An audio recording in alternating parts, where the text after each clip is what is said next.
Today I'm going to teach you guys the pH calculations. To start with, let's talk about the self-ionization of water. So the water is able to react itself and then ionize itself into the hydrogen and hydroxide. Though the pure water is considered a non-conductor, there's a slight but measurable conductivity due to self-ionization. So every time the water splits into the hydrogen or hydronium, they're basically the same thing, and then a hydroxide, right? When they split to create the positive and negative charge, these help the electricity to be conducted. Kw. So K, remember, it is a constant value, okay? And then Kw is called ionization constant for water. In pure water at 25 Celsius, okay, the concentration of hydrogen is going to be 1 times 10 to the negative 7th power molarity.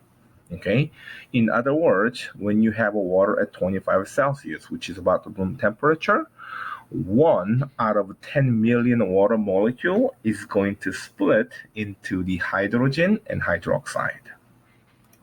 This is going to be the same thing for the hydroxide, because 1 water molecule splits into the hydrogen ion and hydroxide ion.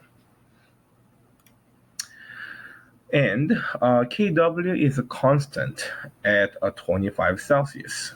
It's, you can calculate the Kw by basically multiplying the concentration of hydrogen, or also hydroxide, hydronium, and multiplied by the concentration of hydroxide.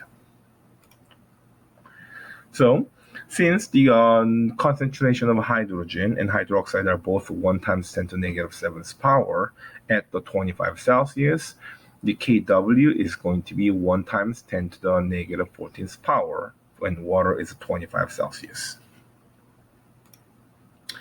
Let's do some Kw practice problems. Kw at 10 Celsius is a 3.0 times 10 to the negative 15th power, and we want to calculate the concentration of hydrogen. Well, Kw can be calculated by the concentration of hydrogen multiplied by a concentration of hydroxide, right? And we know that the concentration of hydrogen and concentration of hydroxide has to be equal.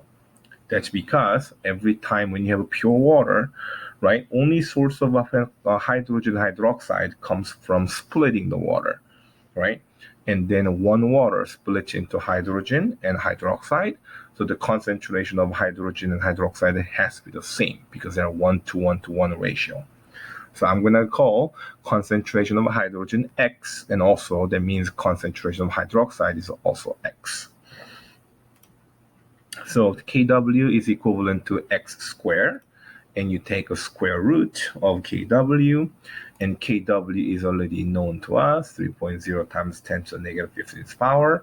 So you take a square root of that, and you report 2 significant figures, and you get 5.5 times 10 to the negative 8th power of molarity.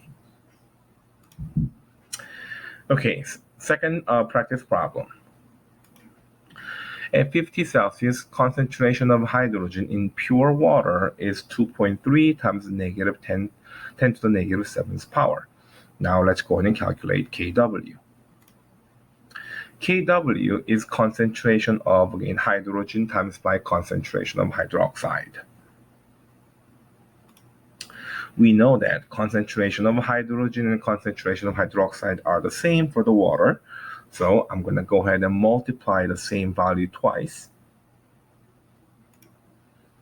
So when you multiply 2.3 times 10 to the negative 7th power molarity by itself twice, then reporting 2 significant figures, you get 5.3 times 10 to the negative 14th power as a constant.